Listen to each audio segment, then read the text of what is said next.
Sadhguru Jagi Vasudev is a realized master, mystic, and yogi. He has shown the way for people to attain to their natural joy and to live life with experience from one's own inner nature. His presence is filled with grace and compassion.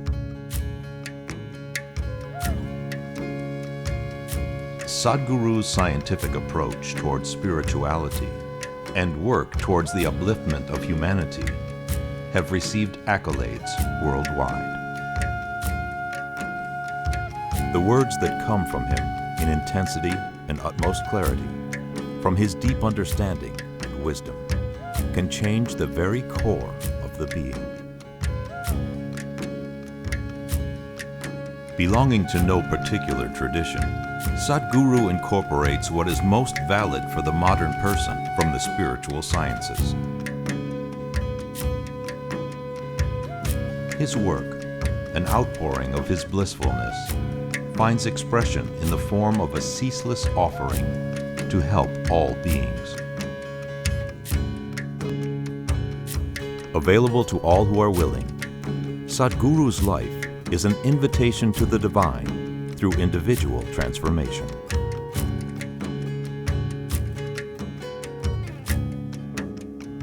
Welcome to the silent revolution of self-realization.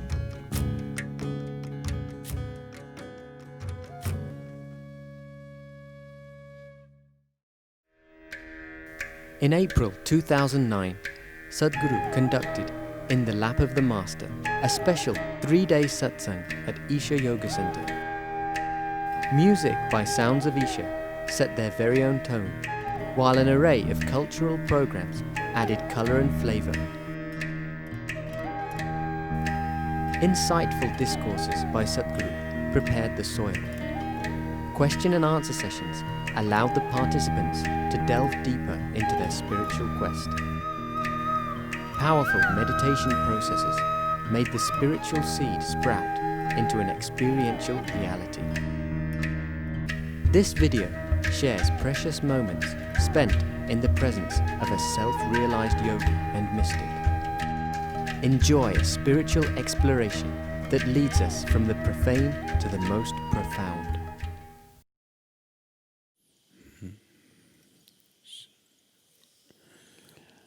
Whatever the experience of life, whether it's light or sound or taste or smell or sensation, whatever the form of experience of pain or pleasure, every experience that you have is essentially conducted through your spine. Your spine is taken away, or what passes through the spine is in some way dislocated. There will be no experience.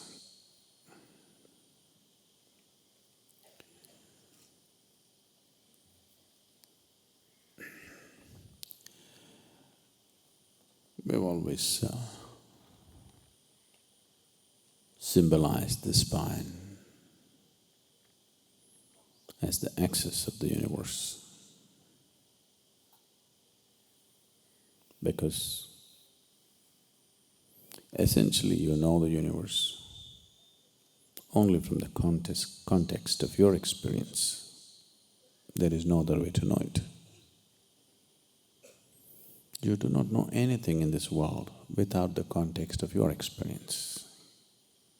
You understand what I'm saying? It's only by what's happening within you, you know, or you think you know.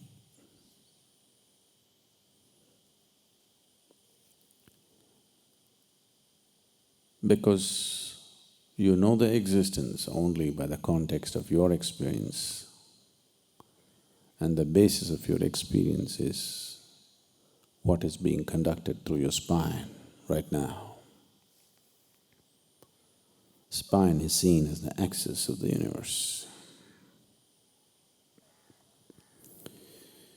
Today we know that the whole solar system is just a small blob in this cosmos.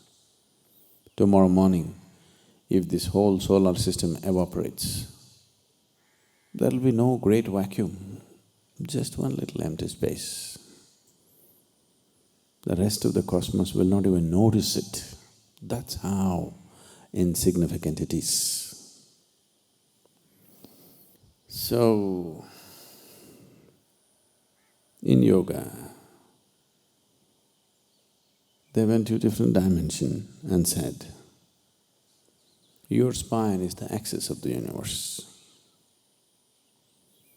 They're not saying this because they believe that you are in the center of the universe. Because you are capable of knowing the universe only from the context of your experience. And the basis of your experience is in your spine. If any individual has to truly determine the nature of his experience on this planet, 100%, then having a little bit of mastery over the spine becomes essential. Only that one who anyway determines the nature of his experience would dare to explore the full potential of his life because he wouldn't hesitate to step into anything.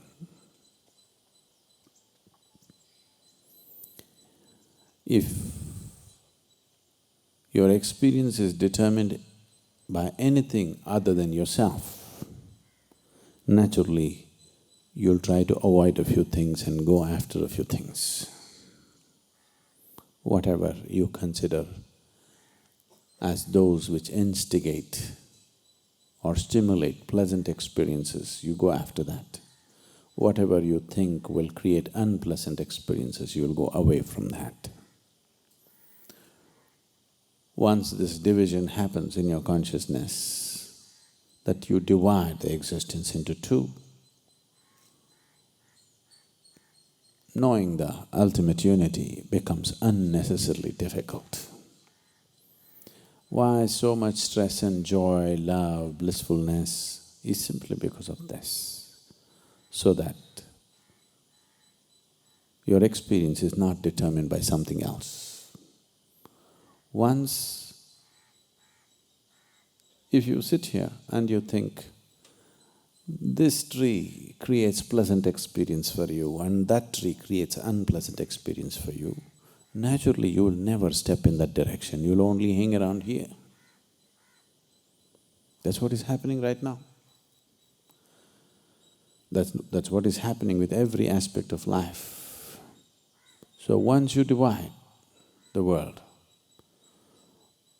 people have been telling you silly things that you should love your enemies. I don't know why you have to make your life so hard. First make an enemy out of somebody and then try to love him. It's very difficult. Isn't it very difficult? If you don't make him your enemy, it would be easy. You make him your enemy and then you try to love him. This is an impossible condition. No? They always want to set impossible things for you so that you'll constantly go there. Let's look at the possibilities. Unless you do not divide the world, it's very difficult to embrace the world, isn't it? In your consciousness, if you divide that this is mine, this is not mine, then trying to grab everything is very difficult. Either everything is mine or nothing is mine. This is okay. Nothing is mine. This is one way, it is okay. Or everything is mine.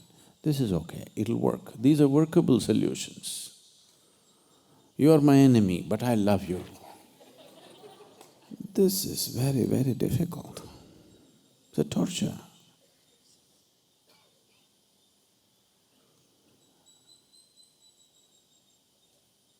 And the fundamental for dividing the world is somewhere one entity causes pleasantness, another entity causes unpleasantness within you. That's why you divide the world, isn't it? It is essentially a survival mode. You know if you go here, it'll be unpleasantness. You know if you go there, it'll be pleasantness. So slowly you start going there, not here. And after some time you cannot go there at all because you know the level of unpleasantness that happens within you.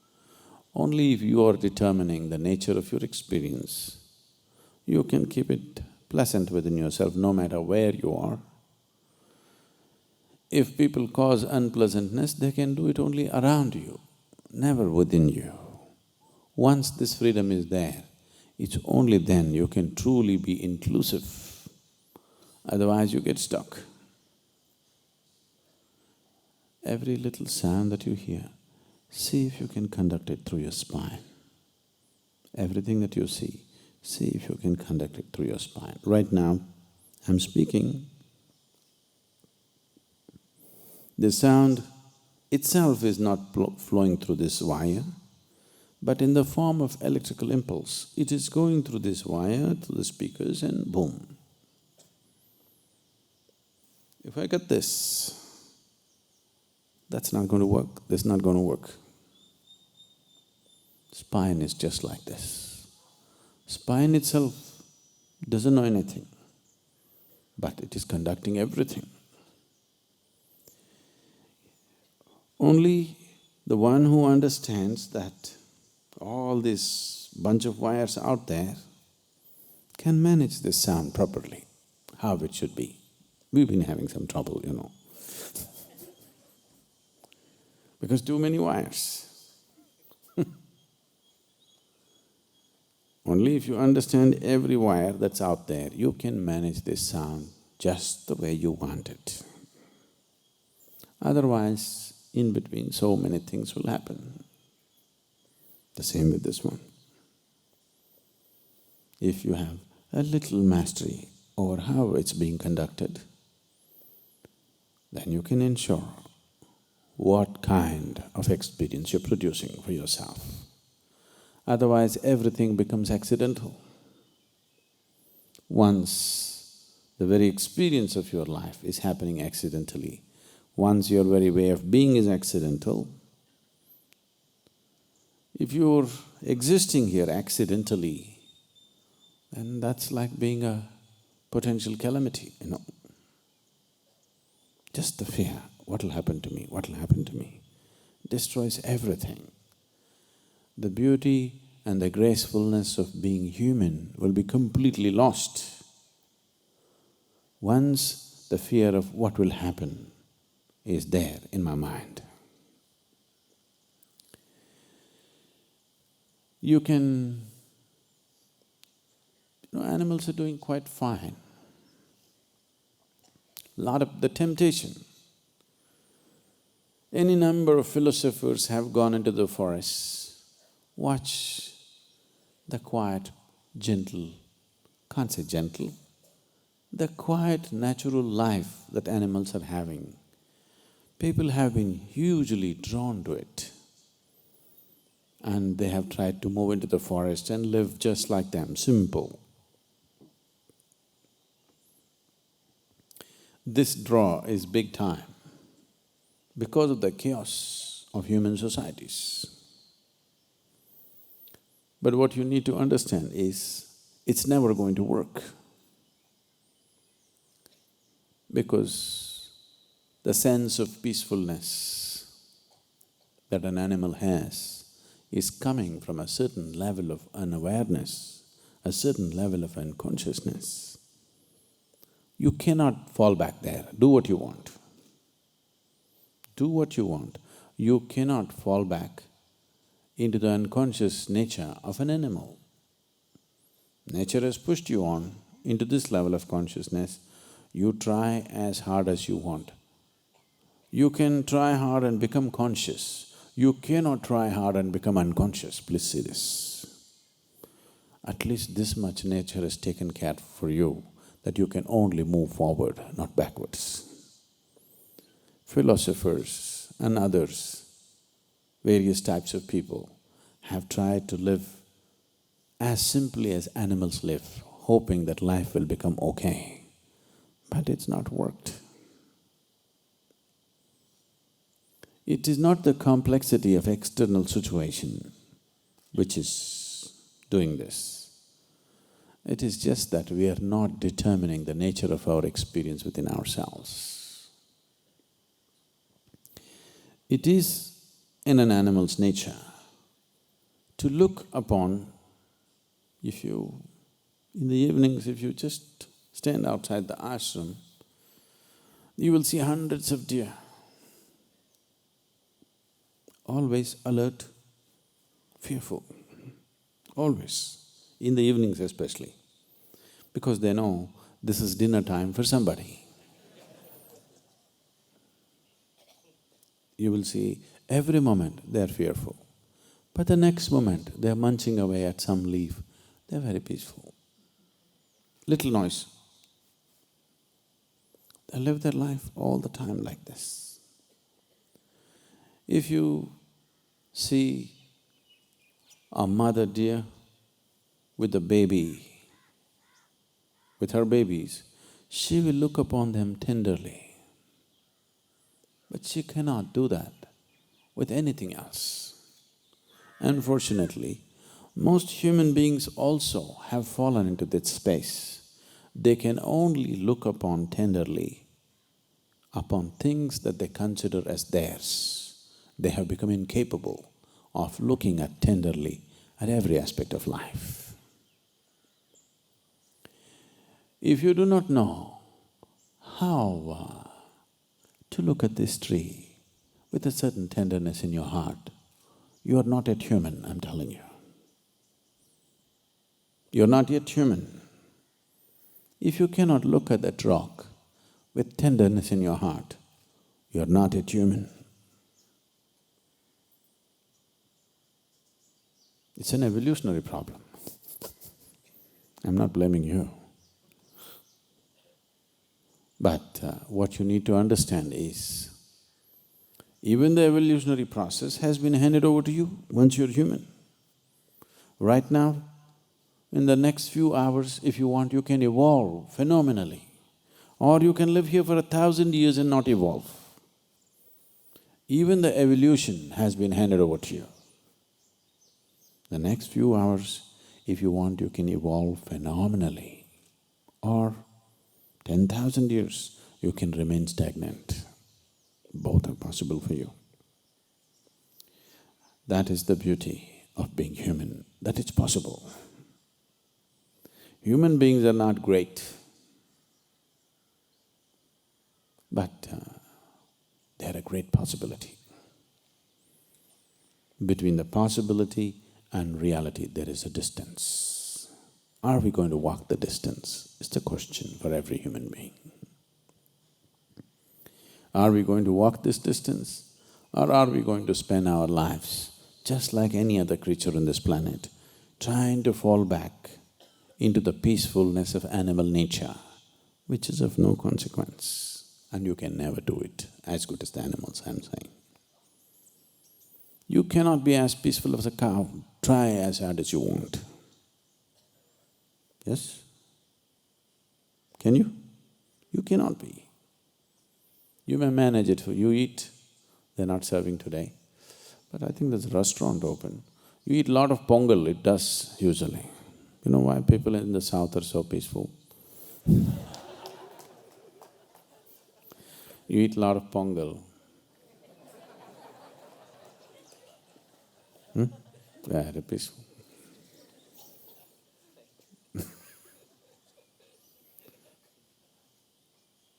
It does.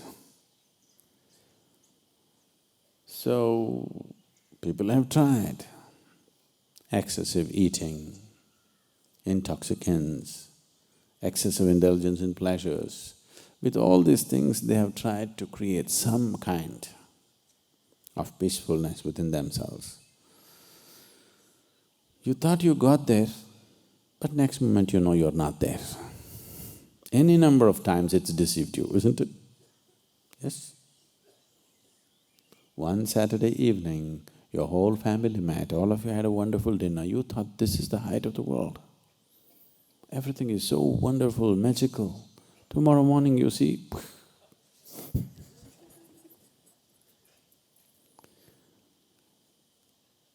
not because there is something wrong with your family. It is just that with limited entity, you're trying to create an unlimited space. It's not going to work. It's just not going to work. Nothing wrong, it's just that it doesn't work. There are lots of great things in the world which don't work. I'm not interested in them, that's all. You interested in great things? Are you interested in great things? Oh, thank you. I'm not interested in great things. I'm only interested in things that work. I don't want to… There are lots of great things. People claim they're great things, but they don't work, they've not worked for anybody. They're great things because somebody says so. They're great things because somebody thinks too much of himself and whatever he says or does must be great things. But they don't work. We are looking for something that works. If you are determining the course of your experience right now, 100%,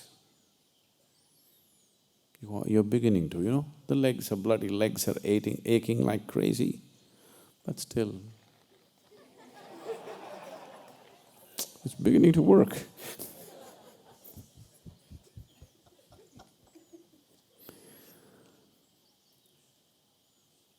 If you are determining the nature of your experience right now, 100%, let's say, we have to assume that, if you are,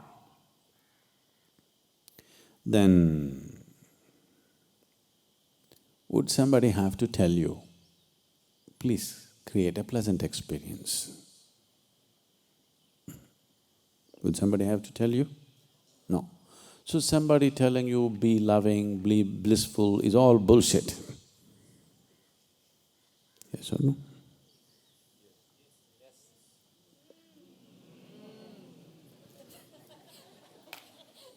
Because nobody needs to tell you, be pleasant. The problem is you're not able to determine the nature of your experience, isn't it? Yes? The problem is you're unable to determine the nature of your experience for whatever reasons. If you could determine the nature of your experience, nobody has to tell you, be blissful, be loving, be happy, be this. This is all coming from, patchy ideas about life. You see somebody fighting, you say be loving. You see somebody unhappy, you say blissful. It's most insulting. When somebody is in a great state of unhappiness, going and telling, be blissful, is most insulting, isn't it? No? But these are all the great teachings on this planet, which have been on for centuries. These are all great things that have never worked. So, we are only seeing how to determine the nature of your experience. If you take charge of what causes experience within you, if you are in charge of that, I'm 100% sure you will make it very pleasant for yourself. And I'm also sure, if you are feeling very pleasant within yourself, you would be naturally pleasant to everybody around yourself. Can I trust you on that one? Yes. You're feeling wonderful within yourself. However everybody else is behaving, you are still magnanimous, aren't you? Have you noticed this with yourself? when you're very pleasant, somebody's getting excited, but it doesn't matter, you try to do your best. And when you're feeling very pleasant, your body and your mind will work at its best. Is that also true? Is it also true that if you want to be successful in this world, it is not because stars are aligning properly.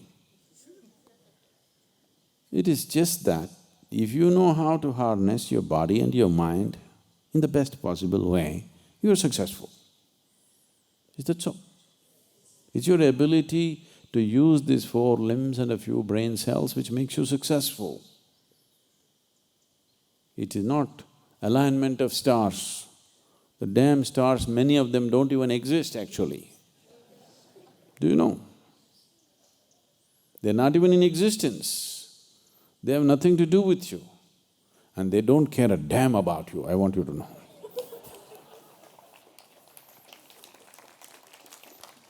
Now because this kind of nonsense has been spread around, oh, the core of the universe is love.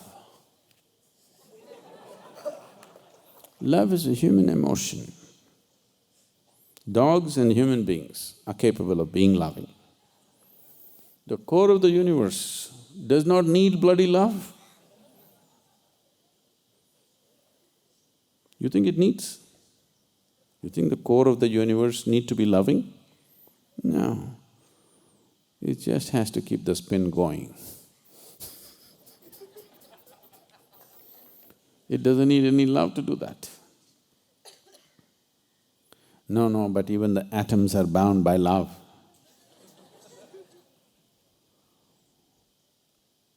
It's very poetic. I appreciate that. It's not that I'm not capable of that.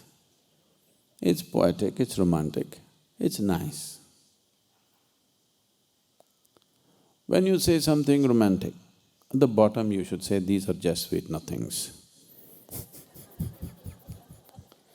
If you say, this is the truth, then somebody else reads it and he's looking up for love, you know. Now, all these things, I'm not trying to talk against somebody. What I'm saying is, unfortunately, people have taken it upon themselves to confuse the humanity so badly about their own nature.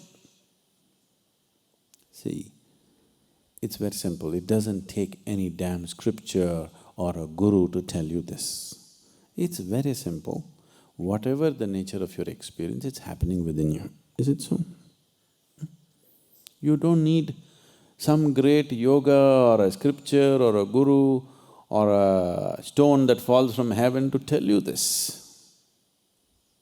If the nature of your experience, whatever is the nature of your experience, whether it is fear, anger, love, hatred, ecstasy, agony, everything is happening from within you, it would be very natural for human beings to look and see how to make it into a most pleasant experience, isn't it? If you had not freaked them, God loves you from up there. If you had not exported love to heaven, lot of human beings would have been very loving human beings. But now we have exported it out there, you have to import it. For importing it, you need permit.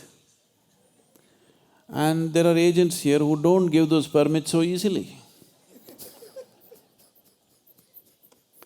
It's not coming across because all the love has gone to heaven. How to get it now? Here there's a priest standing here with a permit. He won't give it to you. Whether you want to experience blissfulness, whether you want to experience love, whether you want to experience ecstasy, whatever states of pleasantness human beings have known have come from within them. Is that so? So, there is no need to apply for any permit from anywhere. You just have to become willing to explore what this is, to bring this to the most pleasant state. Not because it's a virtue. Love is not a virtue. Bliss is not a virtue. To be pleasant is not a virtue. It's just that that is the way you long to be, isn't it? It is not that if you're loving, you'll go to heaven. It is not that if you're ecstatic, you'll go to heaven. It is just that if you're loving and ecstatic, you don't need a damn heaven. People who've made a hell out of themselves want to go to heaven. People who've made a heaven out of themselves, where do they want to go? Wherever the hell they go, they don't care. So, it's very, very important. If you want to ensure… Is the volume correct? If you want to ensure that the sounds that this one produces is good, the more you know about this whole mechanism, the better sound you produce, isn't it so? Sometimes by chance it may happen, that's different. But the more you know about it, the better. If you are a sound engineer, you produce good sound. So if you are an inner engineer, then you make this the way you want. That's all it takes. It doesn't need anything.